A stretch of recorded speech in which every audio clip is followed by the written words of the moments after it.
Hey guys. Yeah, I think we are about like maybe 4 weeks or 5 weeks away from Ulduar release. If I would have to predict it, I would say the end of January. So yeah, 4 weeks. Um, in 4 weeks, I think we will see Ulduar. I mean, there is no release dates yet, but that's my prediction. Like the last week of January, maybe first week of February.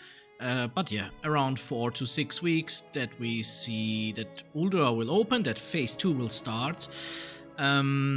So yeah, I guess most people that play at the moment, or they still play at the moment, they are already thinking about Ulduar phase 2. And I will make a more general video about all this, about preparations, about what you can maybe also where you can make some gold and stuff like this. But today's video is, yeah, rogue related, and it's only about the BiS Gear, BiS weapons for phase 2, for Assassination Rogue and Combat Rogue. And yeah, I just wanna give you a quick overview about the gear, the weapons that you will need, where you can get them, how hard it will be, and yeah, just a little bit of an overview about those things. So the video will be kind of short, but I hope anyways you will enjoy it.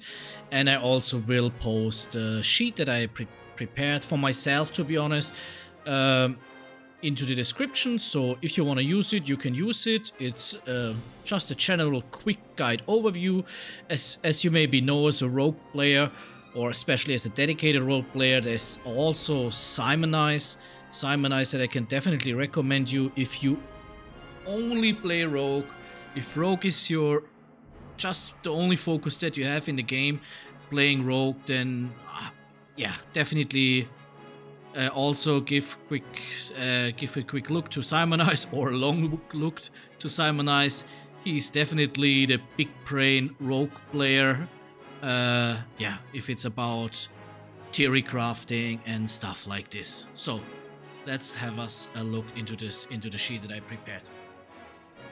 We have here, like I said, phase 2 rogue. I prepared both Assassination Rogue and Combat Rogue. Why? Because to be honest, besides the spec and the playstyle, there is not a super big difference. Why is there not a super big difference? Because at the end they are both melee damage dealer, or DPS. Also, you can see here why the difference is not that big. Because if we just talk about stat priors, and for sure they will not change with Ulduar, don't get me wrong, is at the end nearly the same. Hit, expertise, agility, attack power, and then only the last 3 ones they change. For Assassination Rogue it's haste crit armor pen, and for Combat Rogue is armor pen haste crit. Armor pen is one of the reasons why people think now that Combat Rogue is getting paired with Assassination Rogue, and later on during the how is it called, during the expansion, Combat Rogue will do even more damage than Assassination Rogue. That's pretty easy. Stat priors is not a topic today, it's just also here in this sheet. Stat prior, nothing will here change, so this is still what it is. So let us go over quick to the gear. I will give you first a quick overview about the gear, and then I will talk a little bit about the weapon especially. So if you can see here, I also put the source where you can get this the gear. Most of them for sure Ulduar 25 man, but also some 10 man stuff is here definitely going on. So just a quick overview, and as you can see, a lot of them are the same item. For example, not a head. The head is Conqueror's Terrorblade helmet for Assassination Rogue. For Combat Rogue, it would be Mimrion's flight goggles. So I just go now for Assassination Rogue, and then I will do the same for Combat Rogue. Yeah, as for Assassination Rogue, we have the Conqueror's Terrorblade helmet. That's the T8, I think we are right now, or we coming to. So that's the T8 helmet. Then we have the Pendulum of Infinity. a very strong neck. Then we have the shoulders, shoulder pads of the intruder.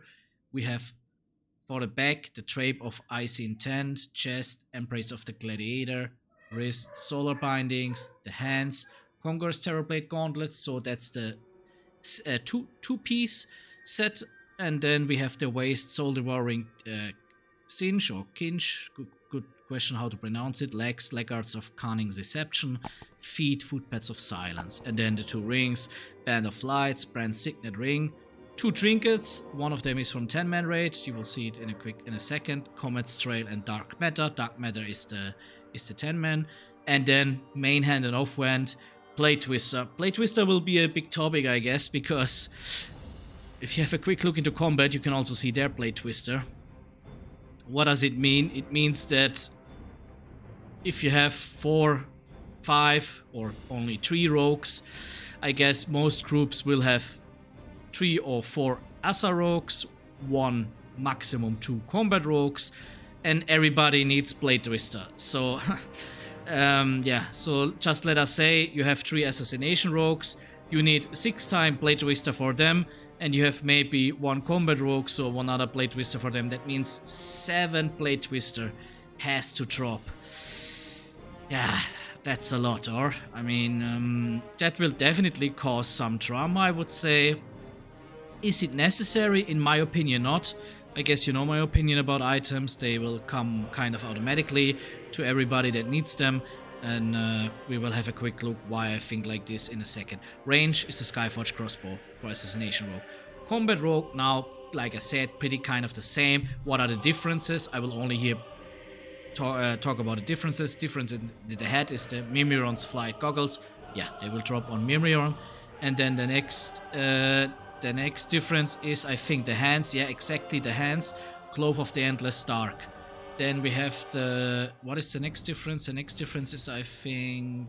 Yeah, then it's the weapon. The offhand weapon is... the main hand weapon is the Golden Saronite Dragon here.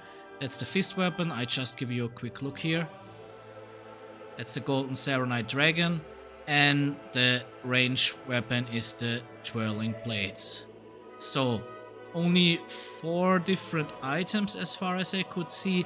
What is maybe for you surprising, and to be honest, it's also for me surprising, Combat Rogue is not going for the set bonus, especially the 4-piece set bonus. That is, let us just look it up super quick. 4-piece set bonus is increase the damage done by a rupture by 20%. I guess many people thought Rogue, especially Combat Rogue, will go for the 4-set piece. I'm still not 100% sure if they will not go for the 4-set piece at the end of the day. Why? Because, first of all, Combat Rogue can definitely benefit of them. Assassination Rogue not, so they maximum need 2 items. Later on, the Combat Rogue will maybe go for these items because they may be more easy to obtain, and depending on exactly how you play, which trinkets or whatever you have, and maybe with a good snapshot of a rupture, you can make maybe even more damage. But right now, at that moment, with the sim, this is the best possible gear set that you can have. So no 4-set piece, and if you look at the Combat Rogue, there is even no set piece for the rogues, for the Combat Rogue. So that's also the, let me say, the difference: the head and the hands, and then the weapons. Like I said, you can here see a little bit the sources about it. You can see also that some of the things are 10-man raids. And now let us come to the, I guess, very important topic, weapon. Like I said, there will definitely be a problem with Blade Twister.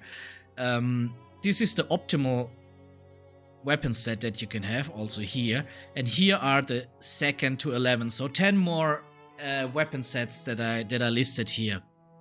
And as you can see, one thing, hopefully, there is Competence Boot Blade, sorry, that is also pretty close. It's already the good offhand on the 2nd set of weapons that you can have, and that's a 10-man 10-man drop.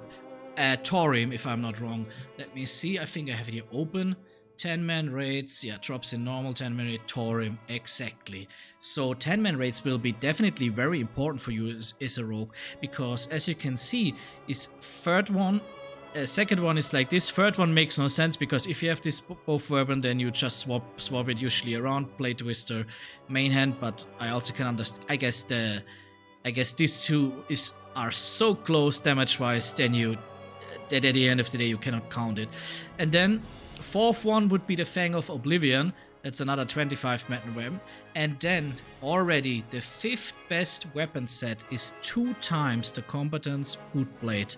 What makes that dagger, in my opinion, definitely the dagger that is the best obtainable. Because Blade Twister, you have the raid, but also you have a 10-man raid that you definitely should go just in the first weeks till you have minimum, and in that case says minimum 2 times, or if you already have a Blade Twister, 1 time the Combatant's Bootblade. That is really very big important target for you as Assassination Rogue.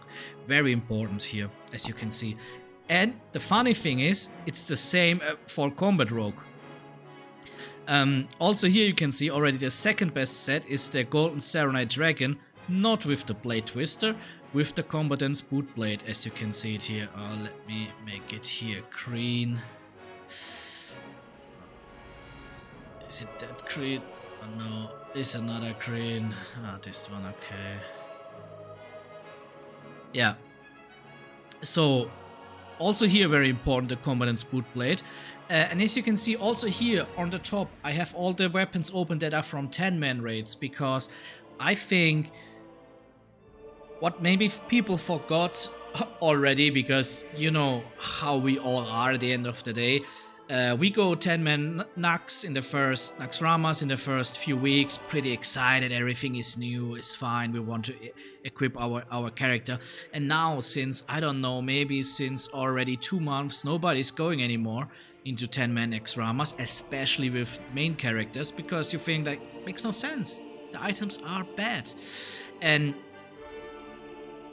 yes, the items are bad if you are full geared of Naxxramas 25 or Eye of Eternity and Obsidian Sanctum. But think about maybe how in the first 1, 2, 3 weeks how important these items were for you. And now in Ulduar we will have exactly the same. Also here, the Masticator. It is a fist weapon, also very good. Is here already on the third best set with the Blade Twister together.